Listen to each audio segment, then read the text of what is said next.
Olá, eu sou o professor André Lezetec e nessa aula nós iremos resolver dois exercícios referentes ao efeito Joule. Nós já vimos na nossa teoria que o efeito Joule é a transformação da energia elétrica em calor, ok? Então vamos lá. O primeiro exercício é de Viçosa, Federal de Viçosa, em Minas Gerais. Dois chuveiros elétricos, um de 110 volts e outro de 220 volts, de mesma potência, adequadamente ligados, funcionam durante o mesmo tempo. Então é correto afirmar que, item A, o chuveiro ligado em 110 volts consome mais energia elétrica? B, ambos consomem a mesma energia? C, a corrente é a mesma nos dois chuveiros? As resistências dos chuveiros são iguais? No chuveiro ligado em 220 volts, a corrente é maior? Então vamos lá, pausa para você pensar um pouquinho. Agora que você já pensou um pouquinho, eles possuem a mesma potência. Então, eu vou escrever aqui que P1 é igual a P2, ou seja, a potência de 110 é igual à potência do 220 volts. Nós já vimos também, lá em dinâmica, que potência é uma relação de trabalho e tempo. E o trabalho, justamente, é a transformação da energia elétrica em calor, nesse caso. Então, a energia é igual, eu passando o tempo para cá, é a potência vezes o tempo. Como os dois chuveiros possuem a mesma potência e ficam ligados no mesmo intervalo de tempo, a alternativa correta é a alternativa B. Ambos consomem a mesma energia elétrica. É um senso comum a alternativa A, só que é um senso errado, porque 110 volts não consome mais energia. 110 volts ele possui uma corrente maior, ok? Então, se a gente pensar em um sistema elétrico, é mais seguro você trabalhar com 220 volts, porque você trabalha com correntes menores. Só que o consumo de energia é exatamente o mesmo, independente de ser de 110 ou 220. Quem manda é justamente a potência, beleza? O próximo já é um exercício um pouquinho menor, um pouquinho mais complicado, da Federal Rural do Rio de Janeiro. Vamos lá. O estudante utiliza um chuveiro elétrico composto por uma bateria de 12 volts, um resistor de 100 ohms, para aquecer uma certa quantidade de água, inicialmente a 20 graus Celsius, contida em um recipiente. O gráfico representa a temperatura da água, medida por um termômetro trazido pelo estudante, em função do tempo. Dados, calor específico da água, 4,2 joule grama-grau Celsius, normalmente é dado em caloria por grama-grau Celsius, aquele grama em joule. A densidade da água, 1 grama por centímetro cúbico. Então ele pede para você determinar. No item A, a quantidade de calor recebida pela água ao final de 1 hora. E no item B, o volume de água contido no recipiente. E aqui está o gráfico. Beleza? Pausa para você responder. Aqui está o gráfico. Então vamos lá. Agora que você já respondeu, como é que é o circuito elétrico que esse estudante dispõe? Ele dispõe de uma bateria de 12 volts, que é a sua fonte de tensão, a sua fonte de energia elétrica, e ele tem um resistor de 100 ohms. Ele vai aquecer uma certa quantidade de água, que ele não falou o quanto que está inicialmente a 20 graus Celsius, como a gente pôde ver lá no gráfico, e ele dá alguns dados, que são o calor específico da água e a densidade também da água. No item A, a quantidade de calor recebida pela água no final de 1 hora. Normalmente, os alunos logo já pensam em utilizar a equação da termologia, né? A equação fundamental, o Q igual a MC delta θ, o que macete, que todo mundo chama.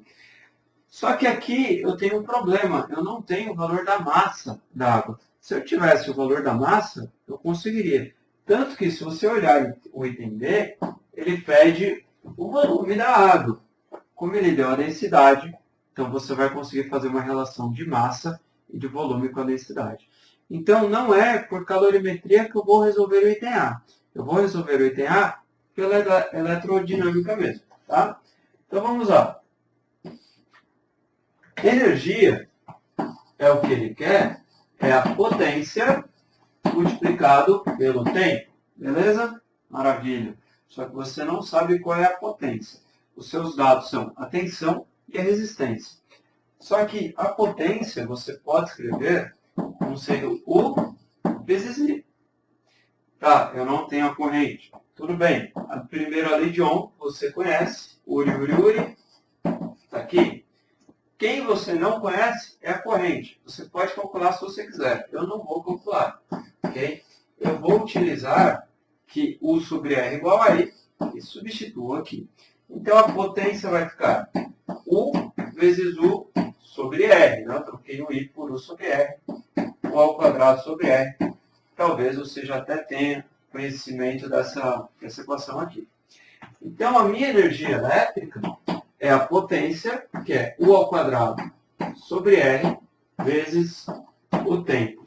Aqui eu já vou trabalhar tudo no sistema internacional. Tá? Então a energia será U, que vale 12, ao quadrado, dividido pela resistência, que vale 100 ohms, vezes o intervalo de tempo. Ele falou em 1 hora. Em 1 hora são 3.600 segundos. Então, olha aqui, você pode cortar 2 zeros, né? Então, ficaria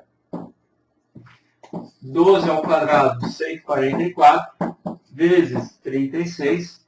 E se você efetuar essa conta vai dar 5.184 joules, ok? Isso daqui é o valor do seu consumo de energia elétrica, tá?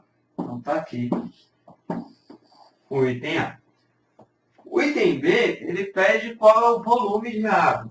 Bom, já que eu tenho essa energia, você não pode se esquecer que essa energia, na realidade, é uma certa quantidade de calor. Calor é uma energia em trânsito, então ele pegou essa energia elétrica, transformou em calor que passou aí pelo corpo. Então vamos lá. Q é igual a M vezes C vezes delta θ. Equação fundamental da calorimetria. Quanto que vale a energia, a quantidade de calor? 5.184 joules. A massa eu não conheço. O calor específico é de 4,2 e a variação de temperatura nós iremos ler no gráfico, ok? Ao final de 1 hora, né? Ao final de 1 hora, a temperatura variou de quanto? A temperatura variou de 20 até 12. Então, isso daqui são 12 graus Celsius. Isso é a variação de temperatura. Isso daqui seria a variação do tempo, que foi de 60 minutos. Ok? Sempre que você tiver um gráfico em física, procure um triângulo. Tente montar um triângulo, porque no triângulo os catetos sempre representam uma variação. Nesse caso de tempo, porque esse eixo é de tempo. Nesse caso aqui de temperatura, porque esse eixo é de temperatura. Beleza? Procure o triângulo. Então, isso daqui, a variação de temperatura vale 12 graus Celsius. Ok? Então, vamos efetuar essa conta. 5.184 é igual a M. Se você fizer essa conta aqui, vai dar 50,4. Esse daqui está multiplicando, passa dividindo. 5.184 dividido por 50,4 é igual a massa. Se você efetuar este cálculo aqui, a massa vai dar aproximadamente 103 gramas, ok? Isso daqui é a massa, só que isso daqui não resolve o problema, porque o problema é qual é o volume, então muito cuidado. Só que a densidade é 1 para 1, né? Você lembra, deve se lembrar que densidade é massa por volume, como a densidade é 1. Então, o valor da massa é o próprio valor do volume. Então, o volume é de 103 centímetros cúbicos. Ok? Muito obrigado, espero que você tenha gostado. Se você gostou, clique no curtir, compartilhe, comente. clique aqui no UFR Física Retec para se inscrever, ou clique aqui e entre em contato conosco para agendar uma aula particular via Skype. Muito obrigado, até a próxima!